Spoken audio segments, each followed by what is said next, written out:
Yo, Nemi Gang. So today I want to talk about defensive tools on characters and how I feel that's being a bit overlooked in this game. I know Tekken 8 is all about aggression. There's this huge emphasis on offense and aggression. Of course, the hit is so overwhelming, but most people turn a blind eye to characters that actually have good defensive tools.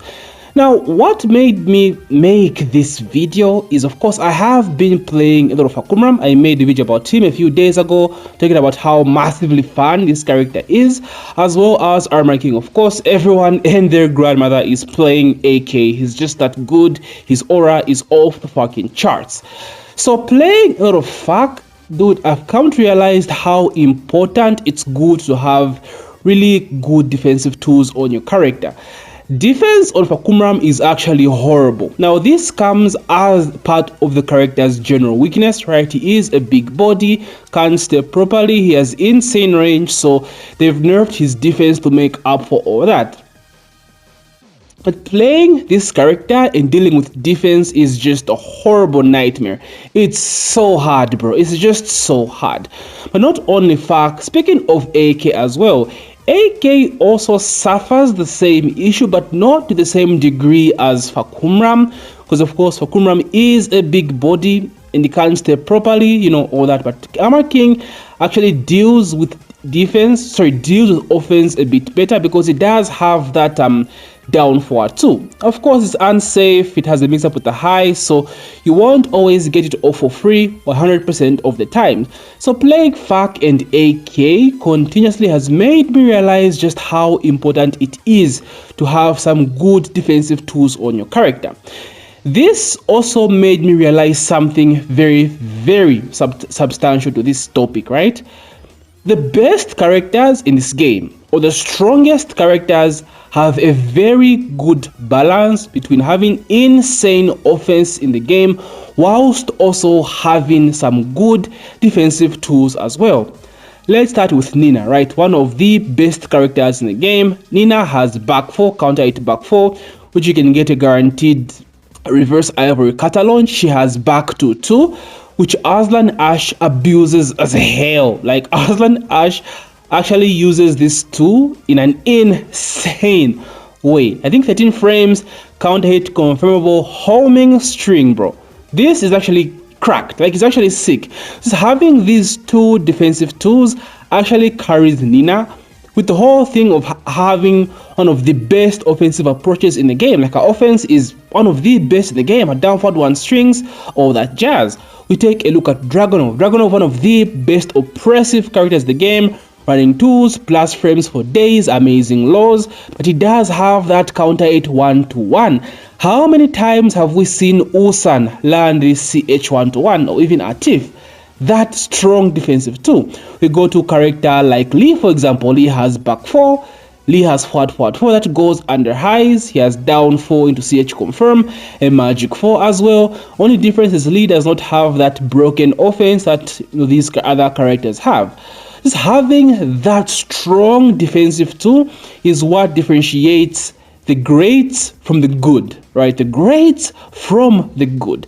Characters like Claudio, for example, he doesn't really have like a strong defensive tool, but he does have that down back 1+2 whilst in hit, and it does count because that shit just goes under highs, goes under jabs. You know, you're mashing, one jab, keep out, boom, down back 1+2. So this is why I say defensive tools are being overlooked. People are focusing more on oppression, hit, offensive stuff, but the defense is what actually makes a character great in this game. Because what are you going to do if you're dealing with a character that has insane offense, right? You have to defend. And if you don't have like counter 10 from string, what are you going to do? You can't just power crush every single time in the game, because that's actually a detriment to you. So this is what has driven me, maybe subconsciously, this has driven me to playing characters such as Lars, of course my mains, right? Lars, Raven, Steve, and Leroy.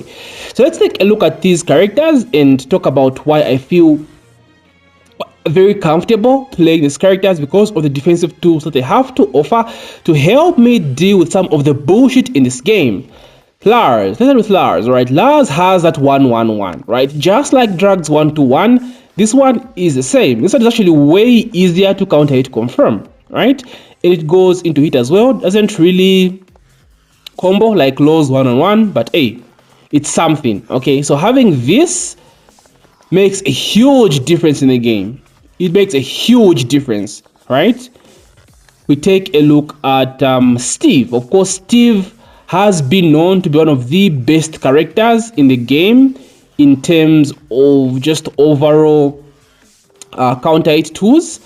Now, he has changed quite a bit in Tekken 8, of course, with them nerfing my boy, nerfing the identity of my boy, and making him a stance spammer. Oh man, like why Namco? Why, right?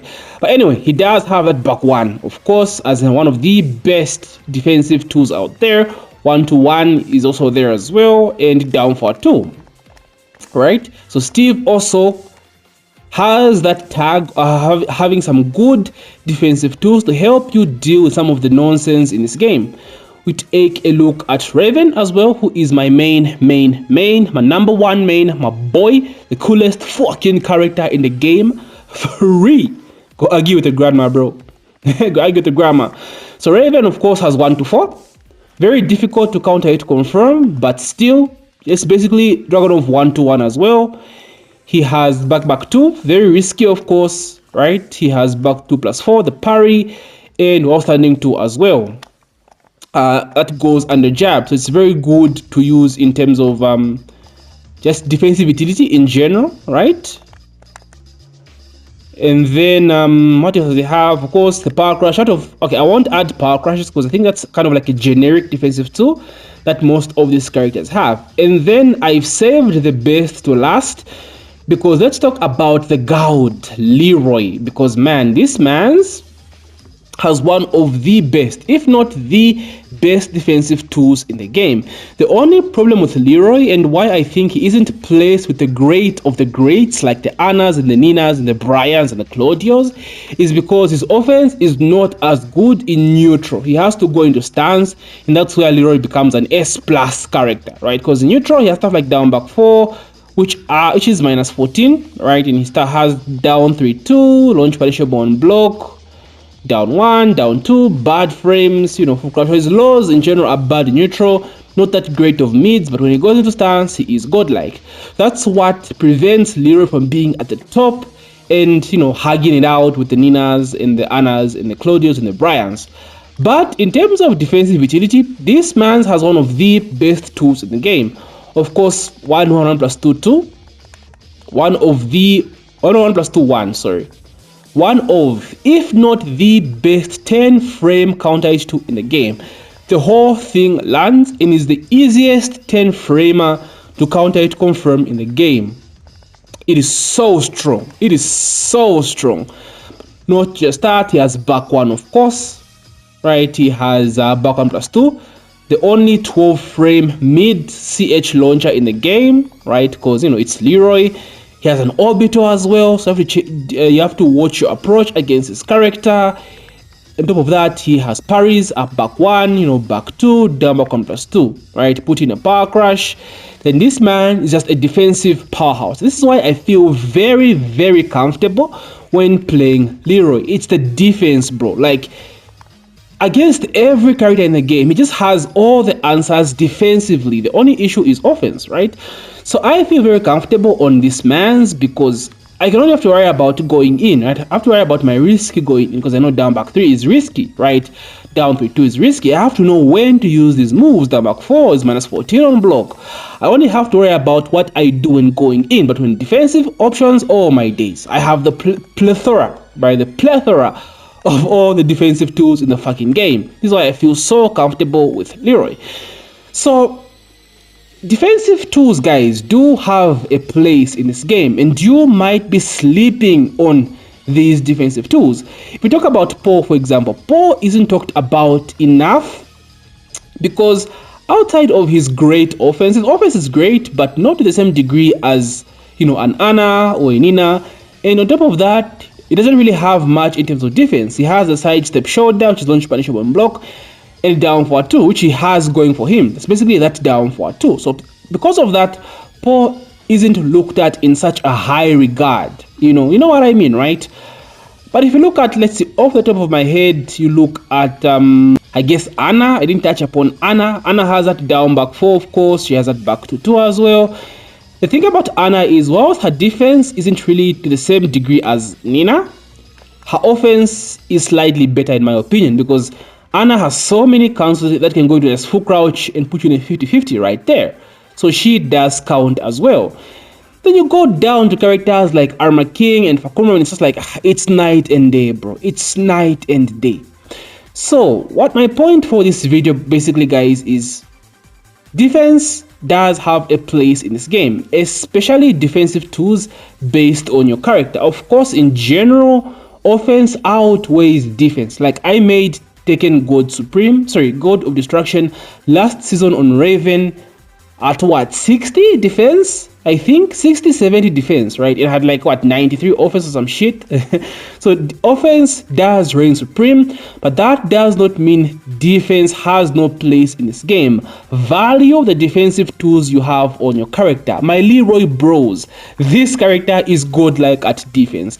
You can actually deal with a lot of offense in this game, and that includes guessing outside of course, stuff like hit smash, because you have the parries as an option, right? Lydia 50-50, you can parry the mid.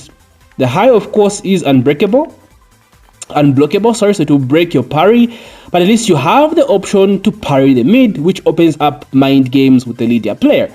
So no such little details like that, especially as a Leroy main in general, but this applies to any of your characters like Asuka, for example. She has the parry as well, so use that to your advantage. Don't just focus on bombarding your character or your opponent with offense. Learn how to deal with the offense as well on your end by utilizing the defensive tools that your character has. So with that said, just something I thought I'll talk about. I do feel as though, I don't know, man, I feel good on Leroy. I don't know what it is, but I just feel very, very comfortable because of the defensive tools. So maybe it's just me, but I still feel like this character is strong and very, very overlooked. But I digress. This is not a Leroy video, it's mostly a defensive tools video. Anyway, that's my take, boys. How do you feel about overall defense in this game? Do you think offense still reigns supreme and you must focus more so on offense against your opponent and just bombarding your opponent with offense rather than focusing on defensive utilities that are based on your character? Let me know how you feel about the subject as usual. I love talking to y'all in the comment section. Y'all are awesome, always interact with your boy, and I appreciate it as usual. Thank you so much for taking the time to watch this video. If you've made this far, please don't forget to that like button, subscribe if you're new, and as usual, boys, the frame data be ever in your favor. GG.